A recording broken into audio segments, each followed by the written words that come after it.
E aí, consultor ou consultora financeira, educadora financeira, seja muito bem-vindo a mais um vídeo aqui. Eu vou falar de um aspecto bem específico que é por que é que você deve e quando você deve considerar um crescimento real acima da inflação nos aportes do teu cliente dentro de um planejamento financeiro de longo prazo. Tá? Então é um vídeo específico, mas super importante, super relevante para que você acerte a mão nos planejamentos financeiros e antes de começar, eu tenho que falar isso, né? Você sabe. Se você não está inscrito aqui no canal, né?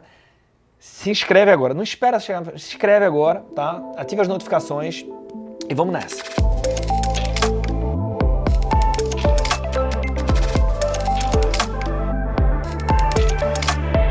Pois bem, para fazer isso eu vou utilizar aqui, estou dentro da Tech Finance, vou entrar aqui no Apollo, que é o software que a gente utiliza para fazer esse planejamento de longo prazo com os nossos clientes. E aí o que é que acontece? Vamos supor que eu estou fazendo, eu vou fazer o meu aqui, tá? Eu tenho 33 anos e aí se eu quisesse me aposentar com, sei lá, 65 anos, né? Que eu acho que 70 é o novo 65, mas tudo bem. Então, ó, com mais 2 anos eu tenho 35, com mais 30, então são 32 anos de acumulação, certo? Vamos supor que eu tenha, sei lá, quanto que eu tenho de dinheiro guardado aí, Lucas? Uns 500 mil, no mínimo. 500 mil no mínimo? Obrigado, vamos que vamos, tenho 500 mil. É maluco como a educação está sendo um negócio particular, né? Tem gente que tá olhando agora e falando, porra, Lucas deu uma moral pra tu. E tem gente que tá falando o seguinte, cara, tá só isso e tal. Mas enfim, galera, que é menos sobre o número e mais sobre o conceito, tá? Então vamos supor que eu possa aportar aí por mês R$1.000. Eu tenho a opção aqui dos aportes dinâmicos. Inclusive vamos gravar um vídeo aqui só falando sobre aportes dinâmicos, tá? Mas eu vou deixar aportes constantes, a taxa de retorno, a inflação. Vamos botar aqui... beleza. Então, como eu falei, menos preocupados com a taxa aqui, mais com o conceito. Qual é o conceito que eu quero discutir contigo nesse vídeo, né? É esse botão número 3 aqui. Então, quando você faz esse planejamento aqui ele está refletido aqui, eu vou ver a evolução dos aportes, né? Então ele está refletido aqui. Quer dizer que, dada aquelas premissas, em 32 anos ou aos 65 anos, eu vou ter R$3.714.000 a preços de hoje, né? Eu vou alcançar meu primeiro milhão na data tal, tenho a distribuição entre capital inicial mais aporte, que é o esforço da minha grana, e o valor ganho em juros, que é o meu esforço, perdão, né? Eu trabalhando e poupando, versus o valor ganho em juros, que é meu dinheiro trabalhando para mim. Eu tenho essa distribuição aqui, né? 37% capital inicial e 62% mais ou menos. Estou vendo aqui, ó, 37,45, 62,55, tá? Uma renda passiva e tudo mais. E aqui está a evolução desse patrimônio. Vou voltar aqui para o painel de controle, tá? E aí sempre a gente tem aqui as configurações avançadas, né? Alguns de vocês já conhecem, mas vamos lá. Para uma projeção, né, eu deveria corrigir o patrimônio pela inflação, né, porque nós vamos ter inflação ao longo do caminho. Né? Eu deveria corrigir os meus aportes pela inflação também. Por quê? Imagina se eu vou corrigindo o patrimônio pela inflação, né, e eu não corrijo os aportes pela inflação. Então, olha só que distância eu iria provocar, né? Porque a pessoa está dizendo que consegue poupar R$1.000 hoje, né? Maravilha. Sendo que daqui a 15 anos esses R$1.000 vão valer muito menos. Então não faria sentido eu fazer com que meu aporte perdesse poder de compra ao longo do tempo. Então o ideal é que eu vá corrigindo esse aporte pela inflação, sendo que tem uma outra, tá? Um outro campo aqui que é utilizar crescimento real dos aportes. E como default, como padrão, essa opção vem com 1%. Você pode desmarcar, e às vezes é importante marcar, ou você deixa marcado aqui e você pode até mudar. Botar 2, 3, 4. Né?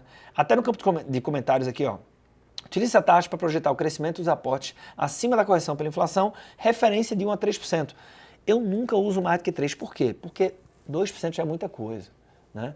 Sendo que para entender a importância desse item aqui, eu queria fazer um desenho contigo. Né? Ele vem, né, alguns de vocês já me viram falar isso, aqui é a teoria do ciclo de vida lá do Franco Modigliani, onde ele diz que aqui você tem o tempo de vida e aqui você tem a quantidade de renda que você pode produzir na sua vida produtiva. E essa curva, ela tem mais ou menos essa característica aqui, ó. Talvez alguns de vocês conheçam isso aqui, você vai entender o porquê disso, tá? Ela tem mais ou menos essa característica, né? Então você tem 3 grandes etapas aqui. A primeira etapa é um C de construção, né? Você sai de um ponto mais baixo até um ponto mais alto, você está construindo, você está aumentando a sua renda. Mas por que construção? Porque aqui, que vai até seus 35 anos na média, você está aprendendo sobre uma profissão, você está estudando e tal. Depois dos 35 anos, sua renda tende a aumentar. E aqui é a fase da acumulação, porque ela aumenta a um ponto que, em teoria, você poderia acumular patrimônio. E depois você tem uma queda, que é o desinvestimento. Algumas pessoas chamam de aposentadoria, mas o termo desinvestimento é porque você vai desinvestir parte do patrimônio acumulado nessa primeira etapa aqui, tá? Para financiar um custo de vida que continua crescendo, né? Porque na terceira fase aqui, você vai ser, inclusive, cada vez mais exigente, com conforto, com segurança. Então, coisas que parecem um luxo para um jovem de 20, 30 anos, são o básico para alguém de 70. Né? O cara de 20 anos fica num hostel, num albergue, fica no meio da rua, bêbado, dorme e está tudo certo. Né? A pessoa, não, se for fazer uma viagem, eu preciso ficar num hotel que tem uma cama confortável e tal, com 70, 80 anos, isso deixa de ser luxo. E aí o custo de vida sobe, o custo de saúde sobe, todos nós sabemos disso. Beleza. Então, qual é a parada aqui? Tá? A parada aqui, deixa eu te fazer aqui algumas vezes. Essa aqui é a curva, certo? Beleza. Então, ó, essa aqui é a curva. Maravilha. Qual é a parada? Se eu estou nesta região aqui, por exemplo, fazendo, deixa eu até colocar aqui. Se eu estou nessa região, fazendo o meu planejamento financeiro, até o ponto que eu vou chegar aqui, aos 65, por exemplo, quando eu falei, né? Daqui para cá, esse ponto aqui, a conexão entre esses dois pontos deve representar um aumento de renda, tá? E é razoável, do ponto de vista probabilístico, a gente imaginar que este aumento de renda, em média ao longo do tempo, ele tende a ser maior do que a taxa média de inflação. Porque a renda de um jovem de 23, 25 anos, por exemplo, ela deve ainda, do ponto de vista da teoria, crescer bastante ao longo da sua vida útil e da sua vida produtiva. Então é razoável a gente imaginar, e eu vou voltar lá para o Apollo agora, que a taxa deste crescimento é uma taxa superior à taxa média de inflação, que é a taxa de inflação no longo prazo que a gente coloca na projeção. Né? Que é um outro desafio quando você fala de Brasil, né? Até pelo viés de disponibilidade da recência, as pessoas sempre acham que tem que colocar 15% de inflação, 12%. E aí você vai comprometer todo assim, para um longo prazo. É um olhar muito pessimista demais, apesar do nosso histórico econômico recente. Se vocês quiserem, também faço um vídeo só sobre qual taxa de inflação utilizar e por quê, numa projeção a longo prazo. Coloca aqui nos comentários, se tiver alguém defendendo, eu posso gravar esse vídeo também, tá? Então veja, olha só a diferença, tá? Eu vou deixar 1%, ver a evolução dos aportes. Então ele está dizendo, ó, eu teria 3.714.000, certo? Aí eu vou voltar para o painel de controle e eu vou tirar aqui esse 1%, vou colocar 0. 3.714.000. Esse número vai para 3.470. Tem um hiato aqui, 300 pau, só dessa correção, que ela é justa. Né? Agora, o que também não dá para fazer? Não dá para chegar aqui e colocar, sei lá, crescimento real dos aportes. E colocar aqui 5, né? Vou colocar 5%. Então, o que é que acontece? A gente sai de 3.700.000, vai para 5.300.000. Por quê? Por conta do efeito do juros sobre juros, numa projeção de 32 anos, isso é uma pancada. Né? Então, aqui é uma questão matemática mesmo, de fazer simulação. Quanto maior for o prazo, né, maior é a sensibilidade dessa taxa aqui. Então, se a gente considera, por exemplo, 2%, a gente vai sair de 3.700.000 para 4 milhões. Né? Então, tem que estudar quais os indícios, qual é o nível de confiança, qual é a expectativa de crescimento de renda que essa pessoa tem. Né? E também tirar um pouco da responsabilidade dessa taxa, sabendo que um bom planejamento financeiro, ele não é escrito em pedra. E ele deve ser revisto periodicamente e extraordinariamente. né? Então, quando a renda dessa pessoa saltar demais, ela provavelmente vai ter um reflexo na capacidade de poupança dela, né?